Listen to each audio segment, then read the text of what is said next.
Assalamualaikum warahmatullahi wabarakatuh. Alhamdulillahirabbil alamin wassalatu wassalamu ala israfil anbiya'i wal mursalin wa ala alihi washabbihi ajmain amma ba'du. Allahumma ftah alayya hikmataka wansyur alayya rahmataka wa zakirni ma nasitu ya jalali wal ikram. Alhamdulillah sahabat Easy Life, akhirnya bertemu lagi ya. Alhamdulillah malam ini bisa bersilaturahmi kembali bersama sahabat-sahabat Easy Life semua. Alhamdulillah, selamat datang yang baru bergabung, ahlan wa sahlan. Saya Fani akan membuka acara diskusi kita malam ini. Teman diskusi kita yang selalu setia, Bunda Maya juga sudah hadir. Alhamdulillah, gimana Bunda, sehat? Alhamdulillah sehat teh. Semoga semuanya Alhamdulillah sehat ya. juga ya. Amin, amin, amin, amin ya rabbal alamin. Untuk yang baru bergabung mungkin ada beberapa yang belum kenal nih mungkin ya sama Bunda Maya. Bunda Maya Yustia ini kalau diceritain sih kegiatannya udah jelas banyak banget ya. Panjang banget udah jelas. Beliau juga sebagai founder di komunitas Easy Life ini, alhamdulillah. Dan beliau itu sehari-hari sebagai seorang praktisi talent mapping ya, Bun ya. Oke, untuk mempersingkat waktu, mungkin Bunda mangga untuk dimulai aja acara diskusi kita malam ini. Waktu dan tempat mangga dipersilahkan. Baik. Terima kasih Teh Fani atas pembukaannya dan atas sedikit gambaran terkait apa yang akan kita bicarakan malam ini. Suara saya terdengar ya, insya Allah ya. Baik-baik saja. Terdengar, Bun? Jelas, alhamdulillah. Alhamdulillah. Baik. Bismillahirrahmanirrahim. Assalamualaikum warahmatullahi wabarakatuh. Allahumma ftah alayya hikmatak wansur alayya rahmatak wa zakirni ma nasaitu ya dzal jalali wal ikram.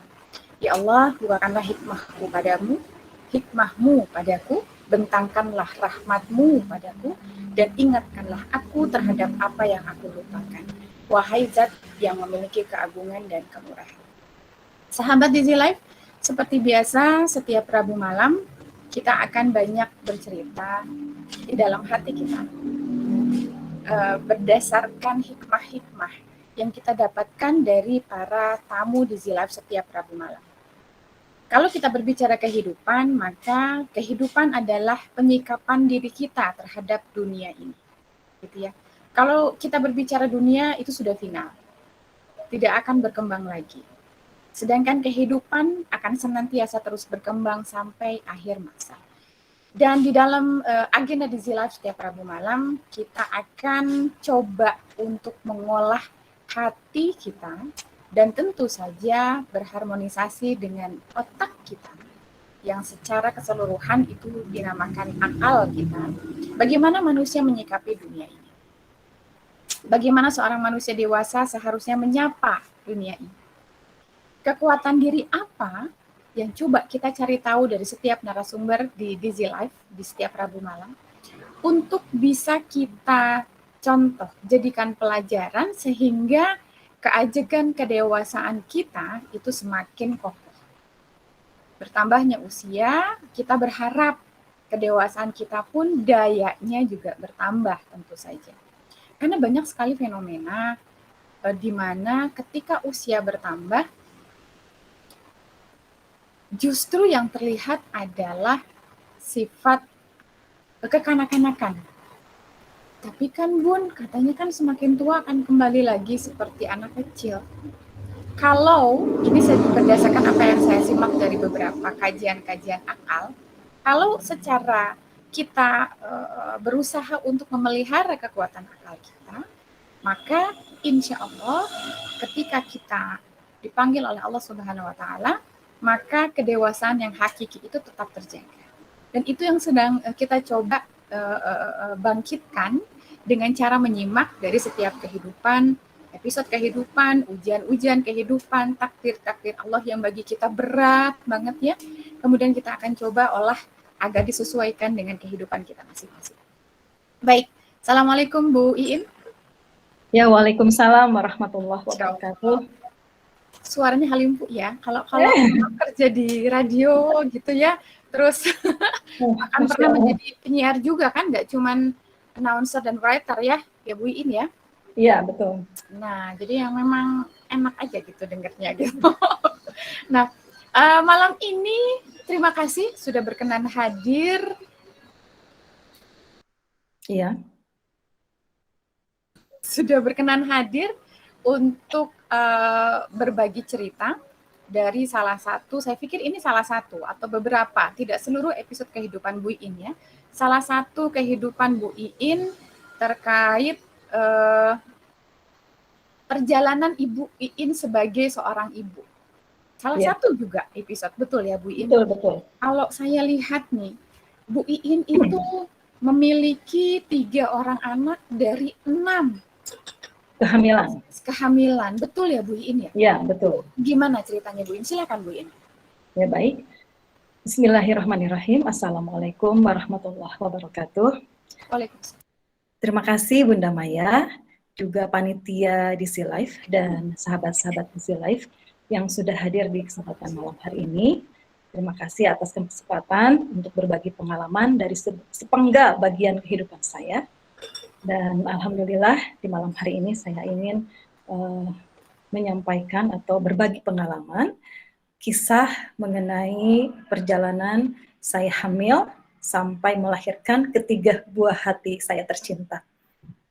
Baik, sahabat DC Live, tahun 2003, langsung saja ya, tahun 2003 saya menikah. Pada umumnya, kalau setiap orang menikah kan mendambakan seorang anak ya, buah hati. Alhamdulillah 6 bulan kemudian, saya hamil, kemudian saya rasanya bahagia sekali ya, karena menunggu 6 bulan ya, nggak langsung gitu. Iya, betul. 6 bulan, saya hamil, kemudian jalan 1 bulan, 2 bulan kehamilan, 3 bulan. Nah, 3 bulan kehamilan, qadarullah saya mengalami keguguran. Siapa sih yang nggak sedih gitu ya, anak pertama, kehamilan pertama gitu ya. Betul, betul. Sedihnya luar biasa saat itu. Kalau saya review kembali ke masa yang lalu gitu, saya tuh nangisnya seperti apa, karena mungkin hamil pertama gitu ya. Iya. Nah, kehamilan pertama itu keguguran, kemudian alhamdulillah setelah keguguran saya diberikan amanah lagi untuk hamil lagi yang kedua. Kemudian setelah kehamilan kedua mengalami keguguran lagi. Seperti itu. Namun kesedihannya tidak sebanding dengan yang pertama ya, karena mungkin sudah terasah dari yang pertama ini. Yang kedua sedih, tetap sedih, tapi mungkin bisa saya atasi. Kemudian karena sudah 2 kali keguguran, saya mendatangi dokter internis atau penyakit dalam. Dan menurut dokter internis, saat itu saya harus melakukan cek darah gitu ya, cek lab. Dan setelah itu hasil dari cek lab banyak sekali saat itu ya, dan harganya juga saat itu lumayan lah ya untuk saat itu, karena banyak sekali yang harus dicek gitu ya. General check up mungkin ya. Ya betul, pokoknya lumayan, harganya lumayan. Kemudian saat itu hasil dari cek lab itu ternyata saya mengalami penyakit anti-phospholipid syndrome atau APS yang kita kenal penggumpalan darah pada ibu hamil.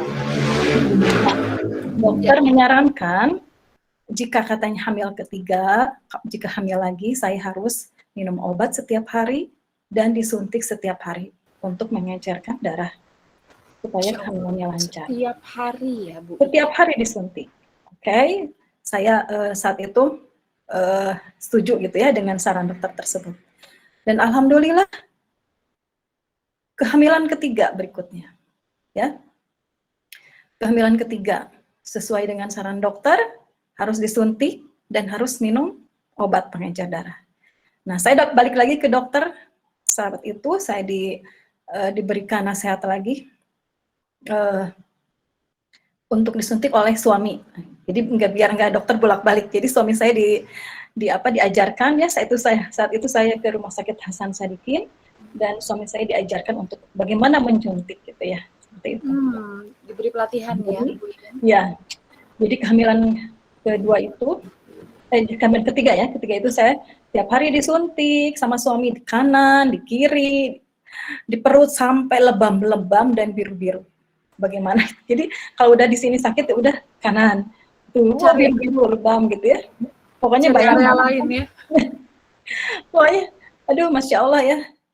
Tapi qadarullah ya, walaupun saya sudah berikhtiar gitu ya, menuruti nasihat dokter, di kehamilan ketiga ini saya masih keguguran.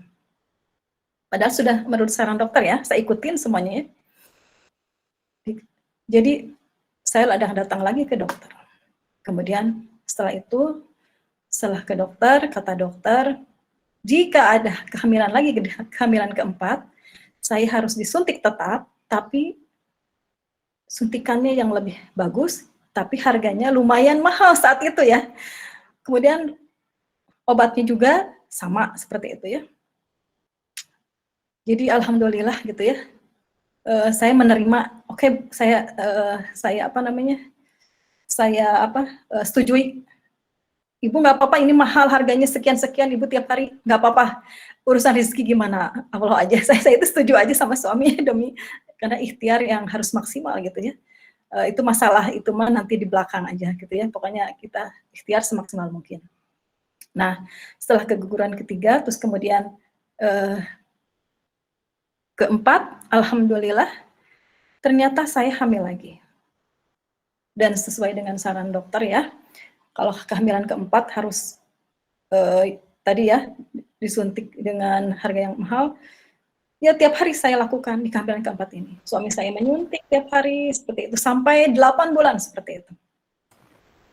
8 bulan saya disuntik dan minum obat. 8 bulan karena, kenapa 8 bulan? Karena pas 8 bulan itu saya mengalami pecah ketuban. Pecah ketuban, kemudian saya dibawa ke rumah sakit terdekat saat itu di Hermina. Dan dokter menyarankan, walaupun baru 8 bulan, saya harus melakukan sesar. Sesar, jadi saya saat itu di sesar. Alhamdulillah lahir seorang bayi mungil perempuan dengan berat badan 1,75. Kecil ya. Allah. Tapi bagi saya saat itu enggak gitu. Orang lain yang udah punya anak banyak, aduh kecil. Karena saya itu kan referensinya baru satu putri ini gitu ya. Jadi belum ada pengalaman yang lain. Bagi saya, kata siapa sih kecil? Dalam hati saya merasa mensyukuri atas apa yang Allah berikan. Saya tidak merasa ini kecil kok enggak gitu ya. Biarin aja, pokoknya bagi saya lucu aja gitu. Tidak mengalami sampai sedih. Kok kecil sih gimana? Enggak. Saat itu saya karena dengan rasa syukur yang luar biasa saja saya sudah melupakan berat badannya, tidak. Jadi berat badan yang 1,75 saya lupakan, yang penting sehat gitu baik saya. Jadi, rasa syukur gitu ya. Jadi walaupun saya harus disesar, saya bersyukurnya luar biasa alhamdulillah gitu setelah penantian itu gitu. Nah, setelah melahirkan itu pas malam hari saya mengalami pendarahan yang sangat luar biasa. Orang lain kan kalau mau melahirkan sakit dulu ya. Kalau saya ini setelah melahirkannya sakit ya. Darah yang keluar gitu ya di ruangan bersalin itu, darahnya yang entah berapa ember, nggak tahu saya juga, tapi kerasa blok gitu ya. Allah. Sampai di ruangan bersalin itu suasana panik sekali. Perawat semua panik dan menelpon dokter anak sedang di luar kota. Jadi saat itu ada dokter jaga, suster semua panik semuanya. Sampai saya harus ditindih oleh batu, kayak batu bata, tapi dibungkus oleh kayak kertas kado gitu ya. 3 lapis di sini untuk menekan ke bawah gitu. Untuk menekan rasa sakit dan mungkin darahnya juga biar keluar semua mungkin ya. Kalau alam. Itu kan bisa sesar ya Bu In.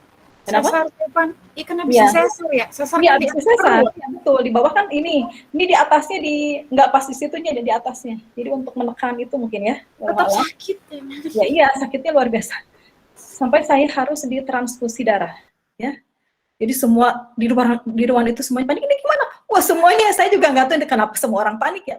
Ternyata kan berbahaya sekali ya. Pendarahan setelah melahirkan itu katanya bisa merenggut jiwa. Saya baru tahu setelah itu ya. Dan banyak kasus-kasus yang pendarahan seperti itu meninggal gitu. Dan alhamdulillah Allah masih memberikan kehidupan kepada saya gitu ya. Allah masih menolong saya, Allah masih sayang sama saya saat itu. Saya diberikan kesempatan untuk hidup dan besok harinya alhamdulillah pulih gitu ya. Pulih, saya sehat lagi, alhamdulillah gitu ya. Setelah mengalami ujian tadi malam itu, dan seperti biasa kalau sesar kan tidak boleh langsung melihat bayi ya, karena nggak bisa kemana-mana, sakit kiri kanan sakit. Nah setelah saya bisa jalan baru saya melihat putri saya yang saya idam-idamkan ke ruang bersalin gitu ya. Di ruang saya didorong oleh suster di ruang perinatologi yang bayi-bayi kecil itu. Saya melihat seorang bayi yang ini anak saya gitu ya, masya Allah gitu ya. Bagaikan masya Allah saya terharu gitu ya melihat ini anak saya karena udah penantiannya udah lama dan keguguran udah 3 kali gitu ya.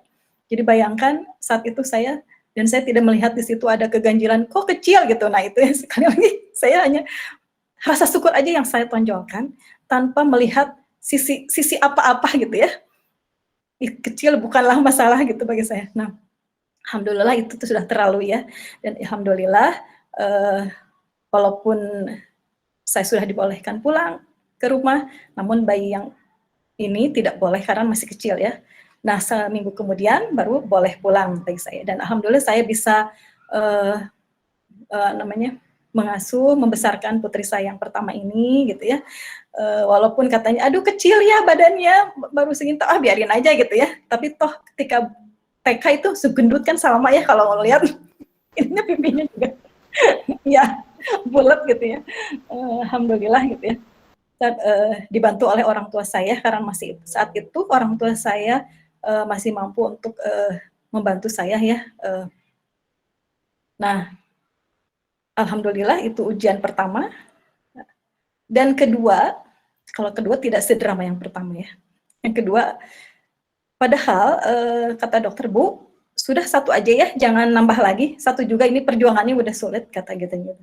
Baik dok, oke, saya okekan aja ya, gimana nanti aja. Padahal nggak boleh lagi, kata dokter. Ternyata alhamdulillah ya Allah, 4 tahun kemudian, kan saya KB ya, 4 tahun dibuka, alhamdulillah hamil lagi ya. Hamil lagi, normal biasa, tidak disuntik, tidak memakai obat, jadi normal seperti biasa. Namun pas 9 bulan saya mengalami pecah ketuban, dilarikan lagi ke Hermina dan harus disesar, jadi sesarnya 2 kali itu ya. Alhamdulillah, yang ini mah alhamdulillah tidak ada tragedi. Nah setelah itu anak saya itu lahir alhamdulillah besar, menurut saya berapa? 2,5, menurut saya itu besar sekali. Mungkin karena ibu-ibu yang lain kecil ya 2,5, bagi saya mah besar karena yang pertama itu 1,75 gitu ya. Jadi alhamdulillah saya maksudnya sangat bersyukur lagi, bersyukur yang kedua. Nah normal biasa gitu ya, ini putri lagi. Nah alhamdulillah tidak disangka-sangka, saya kira kayaknya anak saya 2 deh, karena dengan melihat perjuangan saya ke 1 dan kedua ini kan lumayan gitu ya, sudah sesar 2 gitu. Saya kira saya tidak akan hamil lagi gitu. Tanpa disangka-sangka setelah 6 tahun kemudian Allah memberikan kesempatan kepada saya untuk hamil lagi gitu ya.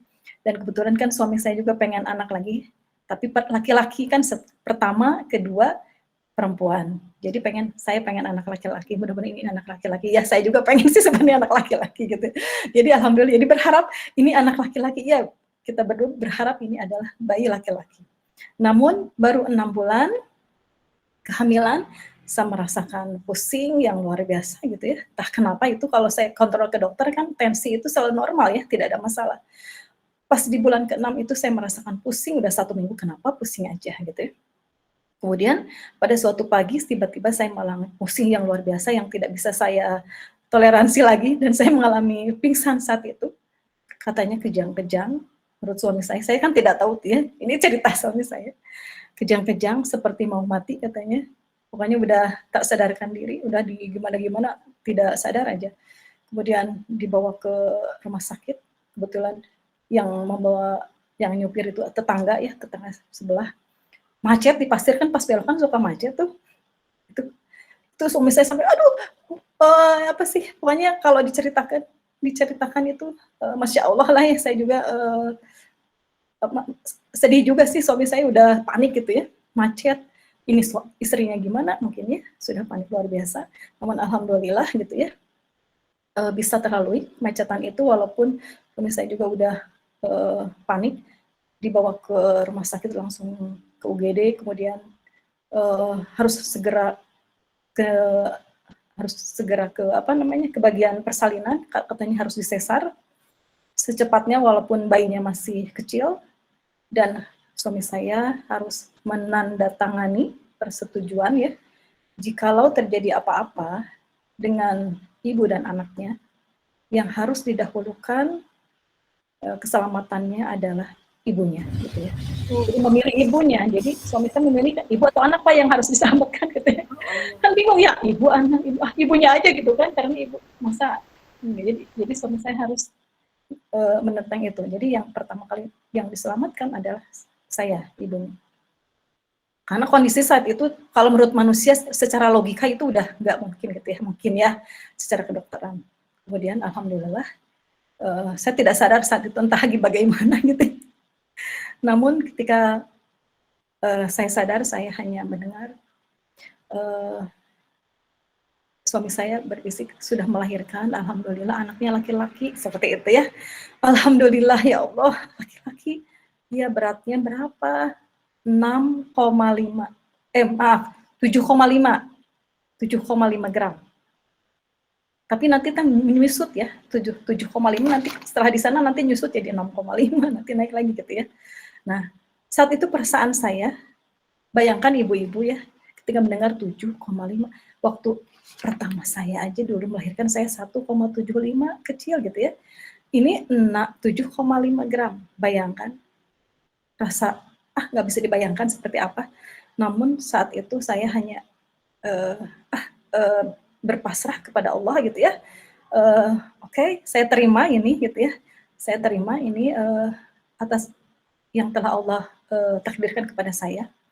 Sehingga saat itu saya kesedihan itu maksudnya bisa saya handle gitu ya, bisa saya redam gitu ya, dan saya tidak mau berprasangka buruk kepada Allah, saya tidak mau ada hal-hal yang negatif kepada Allah. Saya saat itu langsung ya tawakal aja, tawakal Allah gitu ya. Dari itu alhamdulillah karena ketawakalan itu saya bisa tenang gitu ya. Jadi ketawakalan itu melahirkan rasa tenang, memang betul.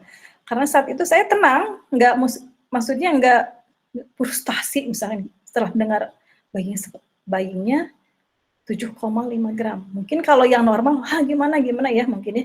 Saat itu saya hanya bersyukur karena bayinya laki-laki, itu aja yang saya garis bawah ya. Yang 7,5-nya saya kesampingkan gitu ya gitu. Seperti itu. Jadi saya tetap bahagia walaupun saya harus pingsan di ruang ICU saat itu ya. Di ruang ICU berseberangan dengan ruangan bayi, perinatologi di depan saya di ICU. Jadi berseberangan dengan anak saya. Saat itu di NICU berapa 4 hari kalau tidak salah di ICU. Kemudian setelah itu saya dipindahkan ke ruang, setelah sehat dipindahkan ke ruang bersalin biasa. Dan saya setelah di ruang salin biasa, saya didorong oleh perawat, dibawa ke ruang bayi saat itu ya.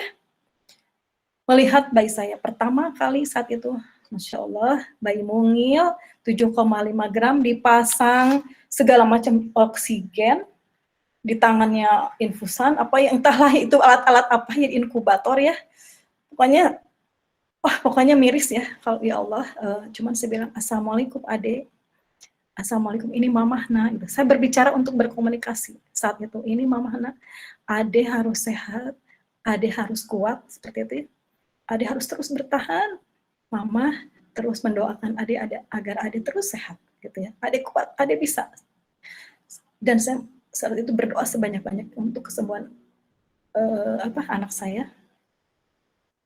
Kemudian saat itu saya juga sama dokter boleh pulang gitu ya, dan bayi saya tetap di ruang perinatologi.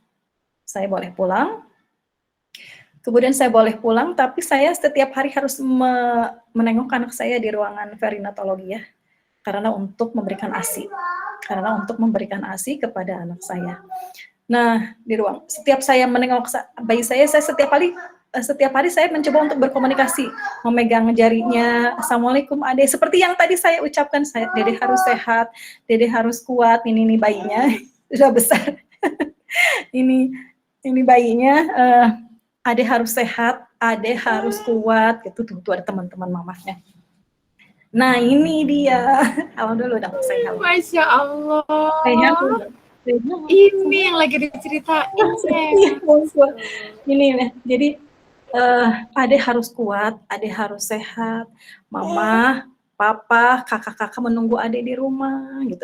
Setiap hari saya mencoba untuk komunikasi seperti itu, terus kemudian tangan dipegang, pokoknya dielus-elus semuanya ya, ke telinga apa aja, terus setiap hari saya menitipkan ke perawat di situ, dok, boleh ya saya nyimpan ini murotal di sini gitu ya, biar anak saya nanti mendengar murotal. Oh boleh ibu, jadi di ruangan ini nih, di ruang si kecil ini saya setel murotal, biar si kecil ini mendengar ayat-ayat suci Al-Quran di ruangannya gitu. Walaupun di kiri kanan ada yang Cina, ada yang non-Muslim, biarin aja gitu.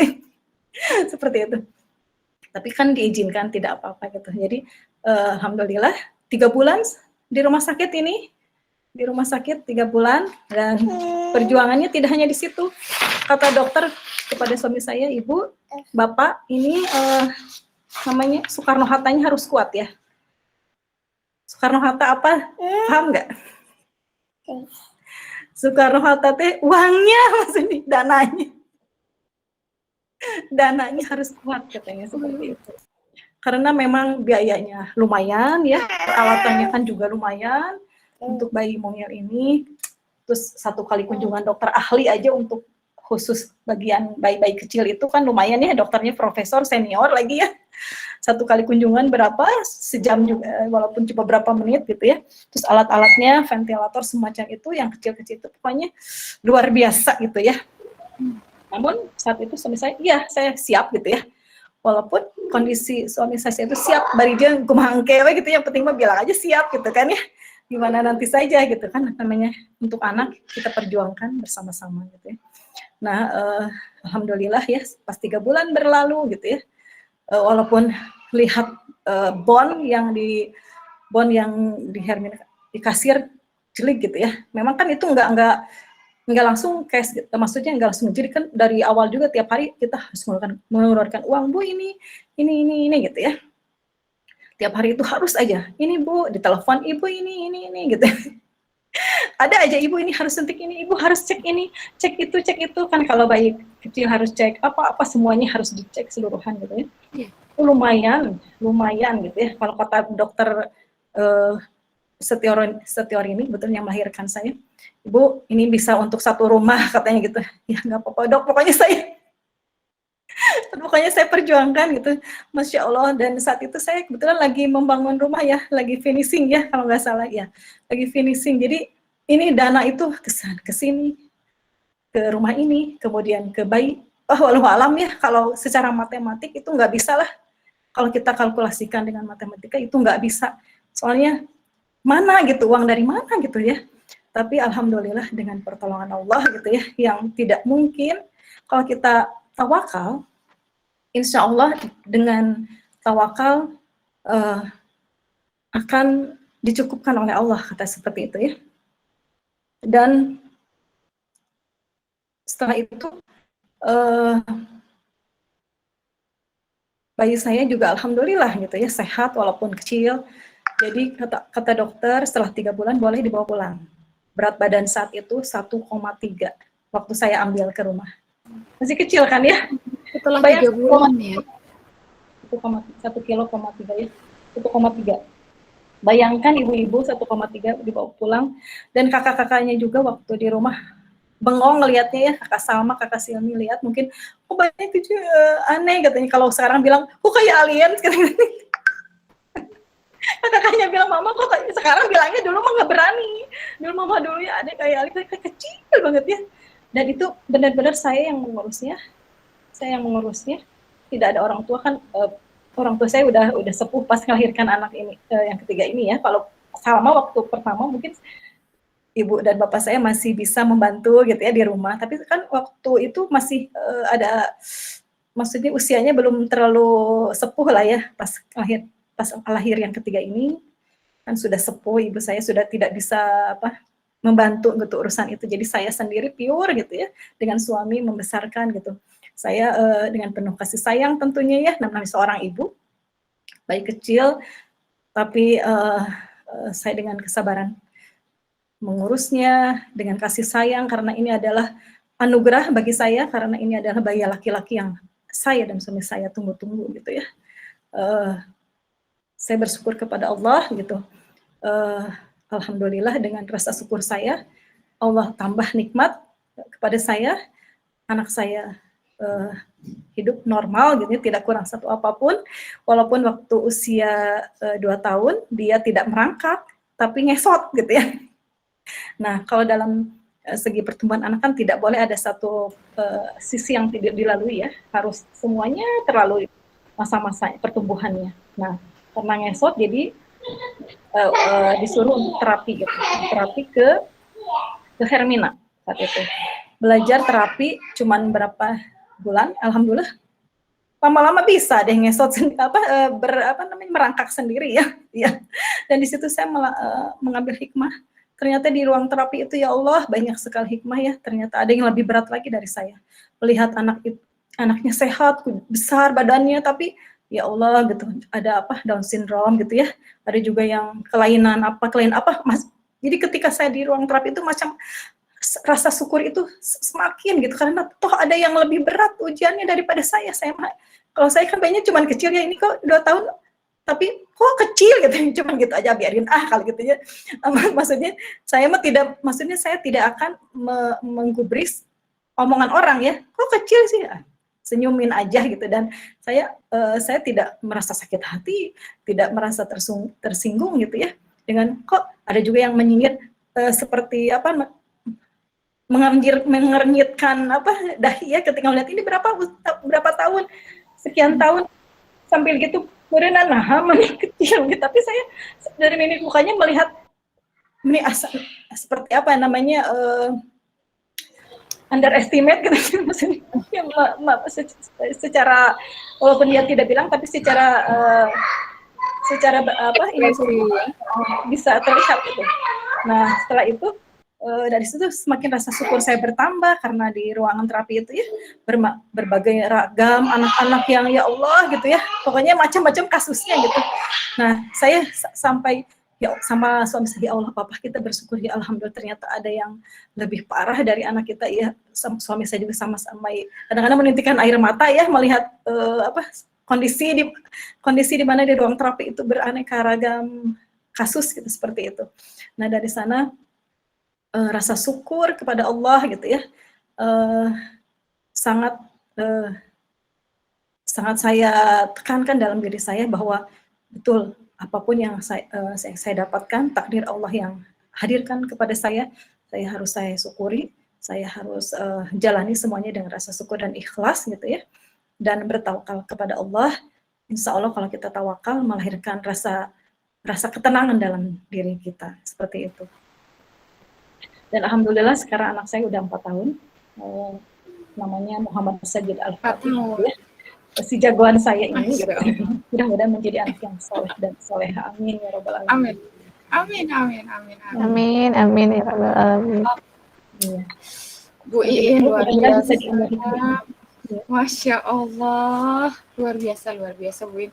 Teman-teman silahkan dikomentarin apa yang dirasa saat ini ketika mendengar runtutan cerita gitu ya dari apa yang disampaikan oleh Bu Iin. Silakan, kita juga pengen tahu apa sih gitu yang sebagai penyimak, bukan sebagai pelaku, betul nggak ya? Betul kan? Sebagai penyimak tuh seperti apa sih? Ini sebuah drama episode kehidupan yang begitu panjang ya Bu Iin ya? Begitu panjang, dari anak kehamilan anak pertama sampai kehamilan anak keenam atau kelahiran anak ketiga gitu ya, perjalanan hidup yang dilalui. Ada beberapa poin penting nih yang mungkin tolong dikuatkan oleh Bu In. Ya. Penting bagi saya. Definisi baru bagi saya ya, penguatan bahwa bagaimana caranya kita meningkatkan rasa syukur itu adalah dengan cara fokus kepada satu Ya. hal terkait kebaikan. Betul nggak Bu In? Betul. Satu aja deh, nggak usah banyak. Tadi Bu In Ya. cerita anak saya udah lahir, itu Ya. bagi saya udah luar biasa kan gitu. Anak saya Betul. laki-laki, Masya Allah, ternyata cukup satu gitu loh. Iya. Betul nggak sih Bu In? Jangan melihat ke sisi kekurangannya gitu. Kita lihat yang ditonjolkannya itu anugerah yang Allah berikannya, itu anugerah yang ini memang kita cita-citakan gitu ya. Jadi kelemahannya, maksudnya yang berkelemahan bagi tiap orang kan beda-beda ya Bun ya. Iya. Tiap kelemahannya. Tapi maksudnya sisi yang disyukurinya itu sisi yang memang yang harus kita syukuri itu. Yang Betul. Allah hadirkan, syukuri. Sisi apa-apanya kiri kanan, jangan lihat kaca spion kiri kanan. Pokoknya ini ke depan ini yang Allah hadirkan, kita syukurin saja gitu ya. Dan kita ya ridho aja, rasa ridho.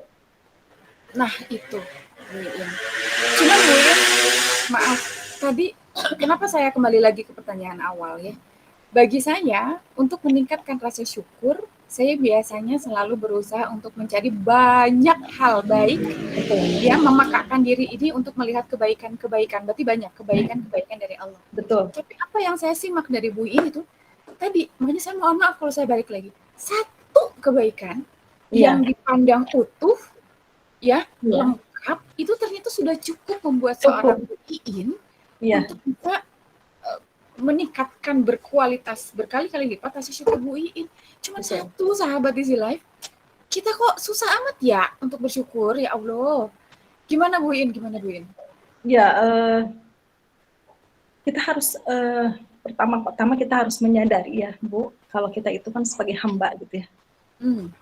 Dan Allah itu ibaratnya sebagai tuannya gitu. Kita harus mengikuti apa yang tuannya berikan gitu ya. Jadi kita harus tidak boleh menolak apa yang diberikan oleh tuannya, karena kita itu sebagai hamba ya. Jika cobaan itu kehendak Allah, tidak ada yang bisa menolaknya gitu ya.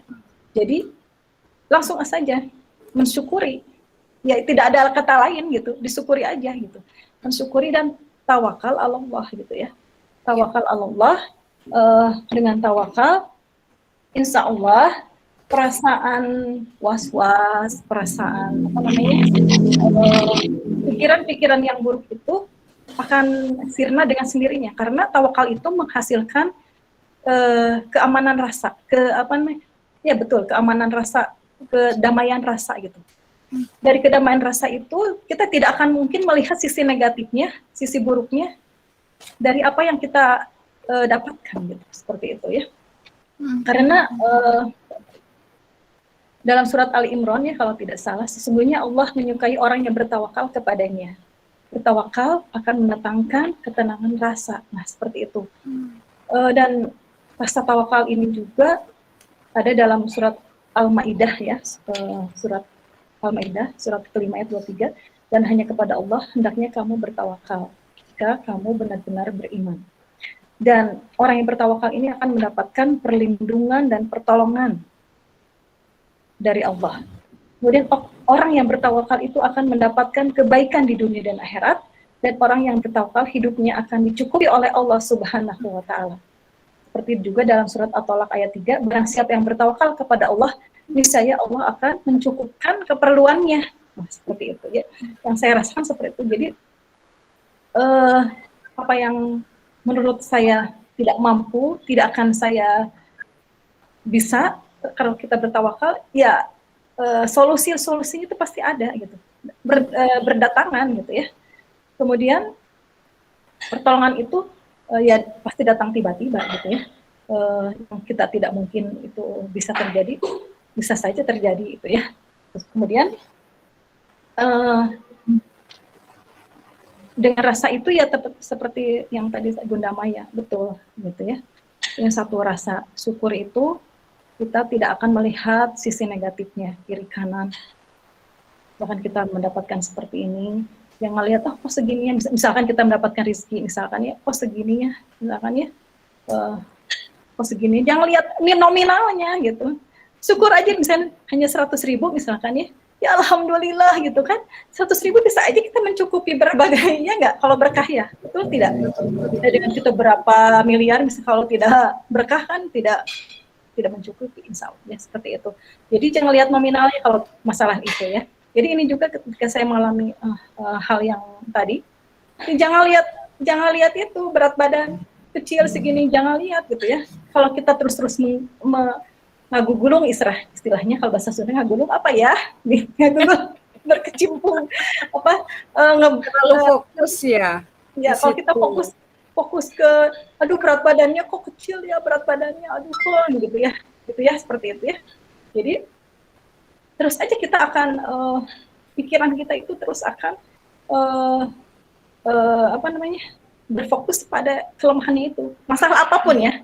Masalah banyak yang dalam hal tadi saya seperti itu, mungkin masalah apa-apa, jangan sampai fokus ke masalah yang lain ya, fokus aja yang ada itu disyukurin gitu. Kalau tadi masalah rezeki itu jangan lihat ke nominalnya, berapapun kita syukuri gitu ya. Terus masalah apalagi mungkin banyak ya, tapi kita fokus ke situ gitu ya.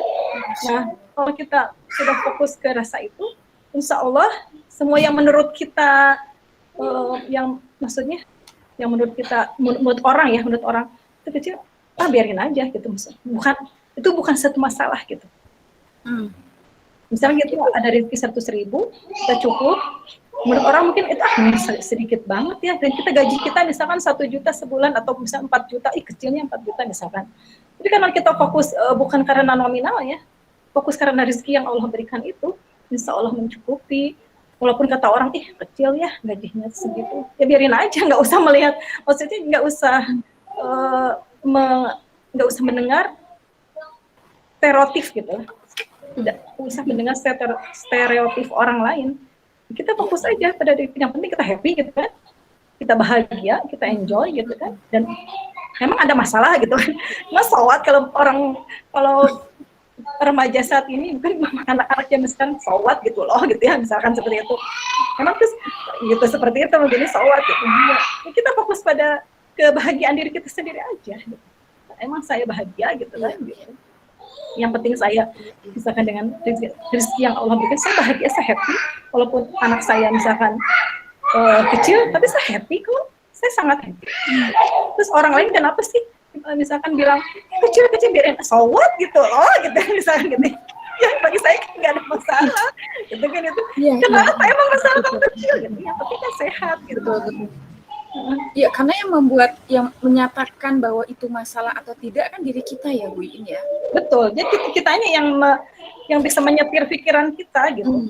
Kita harus bisa menyetir pikiran kita, jangan sampai fokus kepada hal yang buruk gitu. Tetap aja fokus kepada anugerah Allahnya ini, pada anugerah Allah yang Allah berikan. Jangan melihat sisi-sisi kekurangannya. Nanti insya Allah gitu ya, apa yang kita kehendaki akan mengikuti. Misalkan kita bersyukur nih, rezeki kita misalkan tadi sedikit secara nominal. Tapi saya kan pengen ini. Kalau misalkan kecil kan nggak bisa ini, nggak mungkin. Allah akan memberikan langsung. Walaupun gitu, tapi apa yang saya butuhkan semuanya tercukupi, betul tidak? Karena saya sudah mensyukuri, walaupun 100.000 itu saya mau makan ini, mau itu, rezeki mah ada aja. Gitu. Mau ini semua apa yang saya inginkan, saya dipenuhi oleh Allah gitu. Karena saya bersyukur gitu. Nah itu. Belum tentu gaji yang besar, ibaratnya uang yang besar, pengen itu dia mampu untuk membeli, betul tidak? Pada contoh naik haji aja misalkan, ini si A, si B, ini gajinya kan misalkan secara nominal kecil, si B secara nominal besar, tapi kok dia yang si A ini mampu untuk naik haji, yang B misalkan kok dia nggak naik haji, padahal kan maksudnya secara logika kan, ya betul nggak? Karena dia merasa syukurnya yang tiada tara, mungkin Allah mampukan. Menurut ini yang banyak gitu rezekinya. Ya Allah ya masih menahan-nahan aja, belum merezekikan dia untuk ke tanah suci seperti itu. Apapun masalahnya, Kuncinya hanya salah satu bagian kecil masalah itu ya, tadi naik haji, terus rezeki atau saya, masalah apapun sebenarnya bisa dialihkan ke situ. nah bisa dialihkan. Kita yang punya kendali, kita yang punya kontrol, dan berbekal berbaik sangka. Ya, betul Bu In. Betul, Maka betul, semuanya itu rahmat Allah itu langsung tercurah betul. dengan sendirinya. Masya Allah Bu In. Baik Bu In, sahabat DC Live, begitu luar biasa. Silakan yang akan mulai untuk bertanya, berdialog, bahkan mungkin ada yang mau berdialog langsung dengan Bu In, silakan raise hand.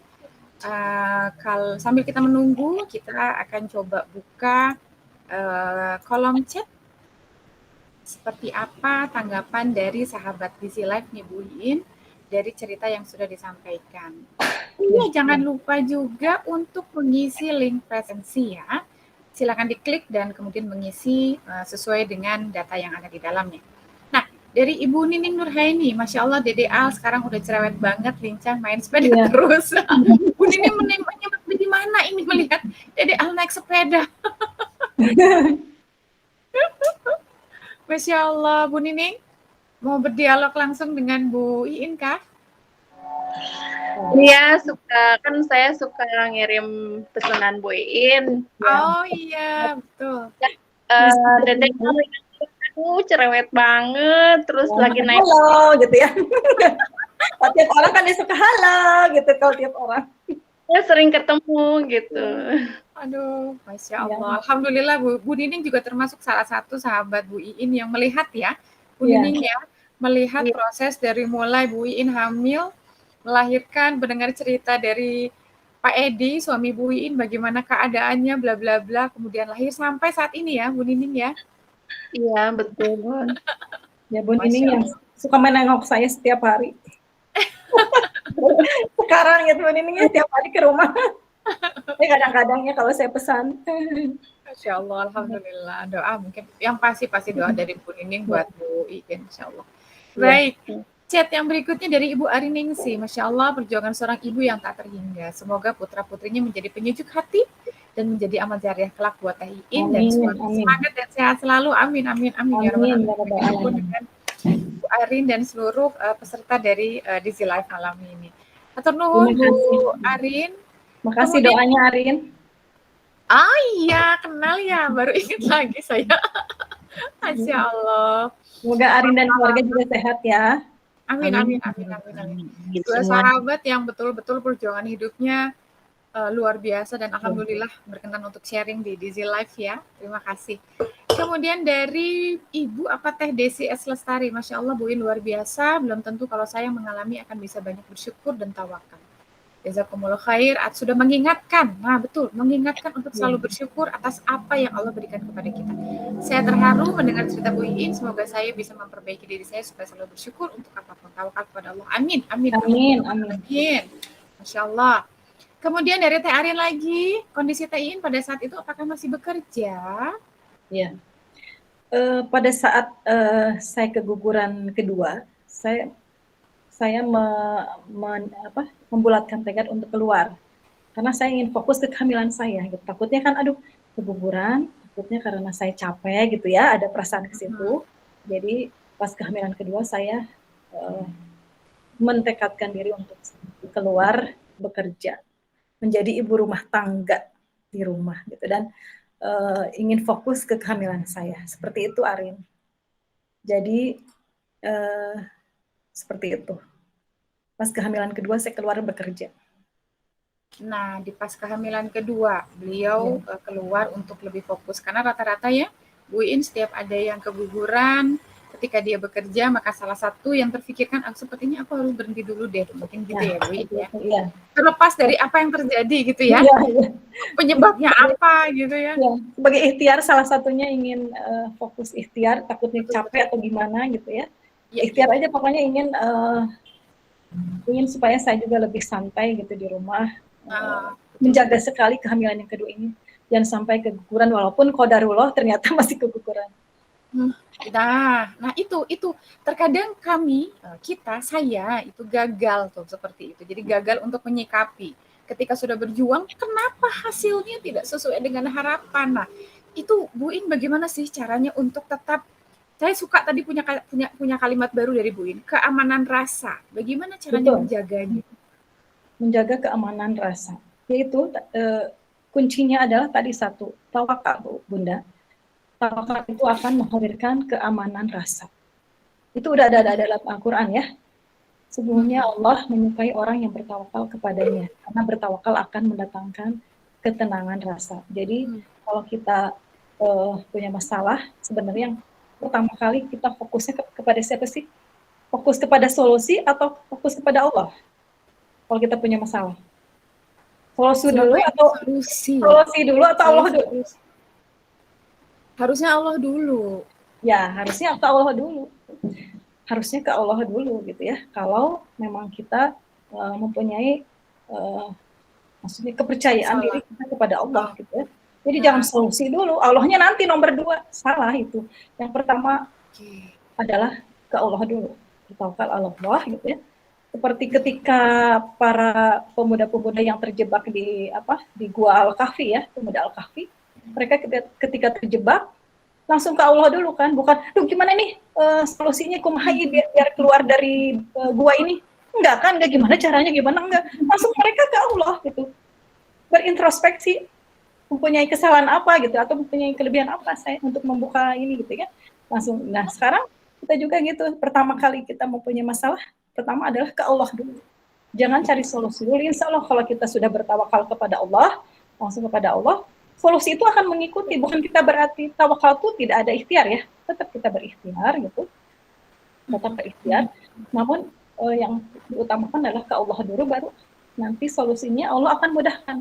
Karena kita bertawakal, solusi itu akan dimudahkan oleh Allah. Berdatangan kemudahan, ketenangan rasa itu akan hadir dalam diri kita. Kalau kita rasa kita itu tenang, perasaan kita itu tenang, nyaman, insya Allah tidak ada rasa kegelisahan, gundah gitu ya. Insya Allah itu tidak akan menyelimuti diri kita, karena kita sudah serah diri bahwa saya itu hamba, Allah itu adalah Tuannya. Saya siap diatur oleh Allah, saya siap akan takdir yang Allah berikan kepada saya gitu, seperti itu. Kalau kita punya rasa tawakal seperti itu, dan ketika rasa itu sudah hadir, rasa ketenangan hadir, insya Allah solusi itu akan dengan jernih kita dapatkan gitu ya. Beda kalau kita rasa kita nggak tenang, mau cari solusi juga gimana ya, kalau perasaan kita tidak tenang, betul tidak? Kalau kita rasa gundah gulana, mau cari solusi juga akan buntu kemanapun. Tapi kalau tenang ya, tiba-tiba ada ide brilian, rasa kita ada ketenangan ya, tiba-tiba ada ide-ide yang muncul, karena tenang kitanya. Ternyata step by step yang harus kita lakukan setelah itu tuh apa? Step by stepnya apa ya, ini terus Allah mudahkan jalannya, Allah tunjukkan jalannya, karena rasa kita yang tenang gitu. Kalau rasa kita udah nggak tenang, mau menyelesaikan masalah aja bagaimana gitu ya. Nah itu rasa ketenangan itu karena akibat dari tawakal kita kepada Allah Subhanahu wa Ta'ala. Dan ternyata apa yang Ibu Iin sampaikan itu sebetulnya kerapihan dari cara berpikir seorang Bu Iin ya. Betul nggak sih? Berpikir dari sisi, kalau kita kan saya lah langsung solusinya gimana nih gitu ya. Terburu-buru, terlalu mengagungkan kehebatan saya sebagai seorang yang strategis kalau dalam dunia transformasi gitu ya. Ternyata bukan begitu harusnya cara berpikirnya. Begitu ya Bu In ya? Ya kalau saya enggak. Dan ya harus ke Allah dulu. Seperti itu. Jadi insya Allah seberat apapun masalah kita ya yang kita alami, insya Allah kalau kita bertawakal kepada Allah, insya Allah Allah akan mudahkan jalan keluarnya, Allah akan tunjukkan bagaimana caranya, terserah Allah gitu. Allah punya cara yang lebih indah daripada kita. Mungkin cara kita seperti ini, kata Allah cara yang lebih smooth gitu ya, lebih indah gitu. Yang ternyata kalau kita udah melewatinya, ya Allah, Masya Allah, ini benar skenario Allah yang indah dan luar biasa gitu. Kalau kita melihat ke belakang, ya Allah, subhanallah gitu, indah gitu kalau kita membayangkan kembali masalah-masalah yang telah lalu kita hadapi gitu ya, seperti saya gitu, kalau kita baik karena saya ada acara ini, jadi kan saya harus meriwain kembali pikiran-pikiran saya ke masa yang lalu kan. Jadi Iya, benar. Recalling kan berat untuk lupa lagi ini. rasa saya itu seperti apa, rasa saya, perasaan saya, segala psikologi saya seperti itu apa, dan secara spiritual saya itu seperti apa. Saya menggali lagi kan ya udah lama. Tapi sekarang saya udah tahu, ya Allah, Masya Allah gitu ya. Ternyata indah gitu, indah pada waktunya. Jadi indah aja, indah saya bisa melalui kondisi itu gitu. Dan setiap kehidupan itu pasti ada ujian, nggak mungkin ya tidak lepas dari ujian. Semua manusia di dunia ini pasti akan ada ujian. Tadi seperti yang Teh Elva di awal bacakan, jangan kamu mengatakan kamu telah beriman, padahal belum datang ujian pada kamu gitu ya. Para nabi, para solihin terdahulu juga mendapatkan ujian yang lebih berat daripada kita. Gitu. Terus kita ingin ngaku-ngaku beriman, terus tidak mendapatkan ujian dari Allah, ya nggak bisa dong. Karena ujian itu memang sepaket dengan kehidupan. Tidak bisa dilepas dengan kehidupan ujian itu. Gitu. Bisa kita saya beriman, sholat, zakat, puasa. Tapi ketika ada ujian sedikit, saya mau udah nggak tahan lagi. Gitu. Saya mau udah nyerah gitu. Mungkin seperti, ya nggak gitu. Jadi dan yakin bahwa Allah itu memberikan ujian itu sesuai dengan kemampuan kita. Tidak mungkin kita tidak bisa melewati itu. Ya. Allah akan memberikan ujian sesuai dengan kemampuan, berarti saya itu mampu gitu. Ya, jadi kalau kita ada yang aduh saya tuh nggak tahan, nggak mungkin. Saya tuh nggak tahan nih keadaannya kalau misalnya menghadapi ujian itu nggak mungkin Allah memberikan say hello. Hai. Jadi harus yakin bahwa Allah pasti akan memberikan solusinya. Coba kita lihat ujian-ujian yang dulu ke belakang, kita bisa melewatinya kan? Ya. Dan sekarang misalkan kalau ada ujian, pasti kita akan bisa melewati seperti ujian yang waktu lalu kita hadapi. Gitu. Betul. Ya kita lalu. Jadi jangan khawatir gitu. Ya rasa sedih, rasa sedih ataupun rasa gundah gulana dalam menghadapi ujian itu pasti ya tidak mungkin. Tapi bagaimana kita memanage-nya dan kalau kita setir membalikan lagi ke jalan yang lurus gitu. Kalau kita ada rasa apa, balikan lagi. Harus tetap pada porsinya, pada jalan yang benar gitu. Jadi menata memanage hati itu benar-benar gitu. Jadi kita setirnya, ibarat hati kita itu setirnya. Mau dibawa kemana rasa kita gitu. Ya, rasa kita mau dibawa kemana. Oh iya. Kita yang punya kendali ya Bu Iin ya. Betul. Ya, kita yang mengendalikan yang mau dibawa kemana. Kata kita akan terkungkung dengan perasaan sedih. Apakah kita akan terkungkung dengan perasaan bersalah atau perasaan lain-lainnya gitu.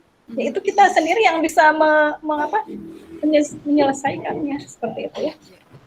Itu kuncinya ya. Jadi Bu Iin ya. Teman-teman di sini juga ya saya yakin ya tidak ada yang tidak punya masalah ya, semuanya juga pasti namanya juga hidup ya Bu ya, namanya hidup pasti kehidupan ini memang berisi dengan ujian gitu, kehidupan dan kematian juga diuji. Jadi tidak seorang pun yang tidak luput dari ujian. Jadi harus diyakini seperti itu. Dan kita namun yang membedakannya adalah cara menyelesaikannya ya, membedakan. Semua punya ujian, tapi bagaimana kita cara menyelesaikan itu, masing-masing orang punya cara yang berbeda-beda. Betul. Seperti itu. Baik, Bu Iin, Masya Allah, jazakumullah khair. Semua kalimat yang tersampaikan itu hikmah bagi kita semua, betul ya sahabat Easy Life ya. Dari mulai awal sampai akhir semuanya penuh dengan makna, penuh dengan hikmah. Gitu ya, sampai kita takjub dengan cerita yang begitu luar biasa dan akhirnya mengukur diri nih kayaknya aku nggak sanggup kalau harus jadi seperti Bu Iin. Pasti sanggup. Karena Allah tidak akan memberikan ujian kecuali sesuai dengan kesanggupannya. Jadi kalau misalnya tidak sanggup, pasti sanggup, nggak mungkin nggak sanggup. Jadi jangan bilang nggak sanggup, pasti sanggup. Kalau Nah, seperti saya pasti sanggup. Gitu. Insya Kalau Allah. jadi saya. Banyak sekali motivasi ya teman-teman sahabat Easy Life, motivasi kalimat-kalimat penting yang akhirnya membukakan mata kita dan hati kita, dan intinya bagaimana cara tadi kata Bu In memanage hati kita, dan itu semua juga pasti terkait erat dengan bagaimana kita merapihkan cara berpikir kita. Apa dulu yang kita pikirkan ketika kita menghadapi ujian besar? Solusi dulu atau Allah dulu? Dan itu yang Allah bisa dulu. jadi kita seringnya khilaf. Khilafnya tapi kok sering banget ya dan lama gitu ya, sampai ujiannya selesai kok masih hilaf terus gitulah.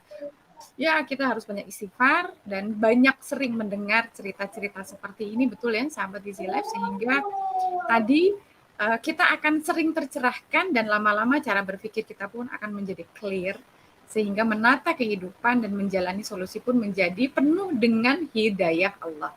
Betul begitu ya Bu In ya? Alhamdulillahirabbil alamin. Bu In, makasih banyak. Jazakumullah khair.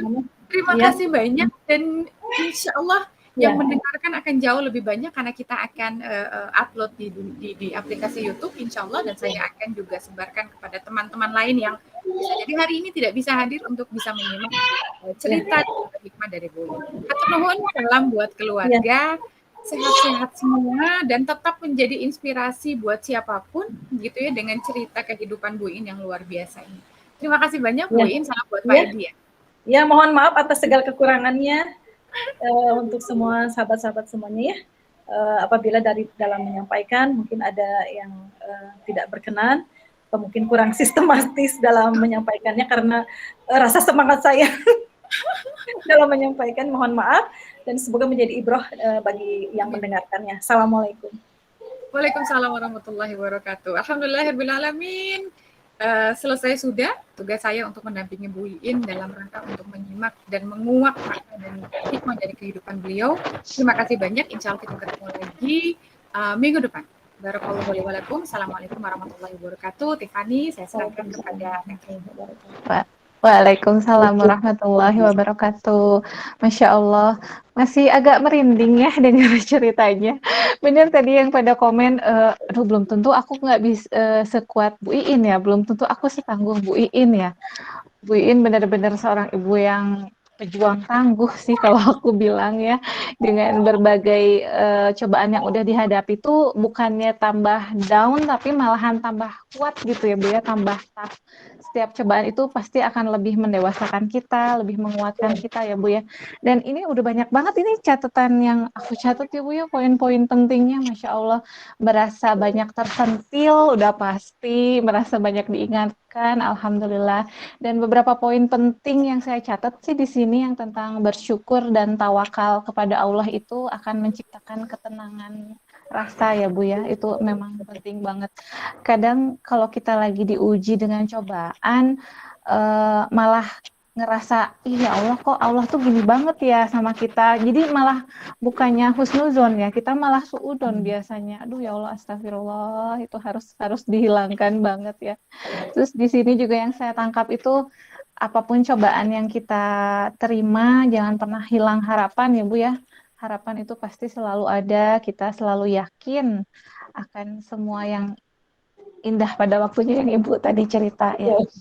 Masya Allah, pokoknya menginspirasi sekali Ibu Iin ceritanya. Alhamdulillah, jazakillah khair Ibu, sudah banyak memberikan kita hikmah, memberikan kita pelajaran yang begitu luar biasa, apalagi buat kita sesama ibu-ibu ya, sesama ibu-ibu yang mempunyai anak. Masya Allah, jazakillah khair Ibu, sehat-sehat selalu buat Ibu dan keluarga. Insya Allah nanti kita bertemu lagi di diskusi kita selanjutnya.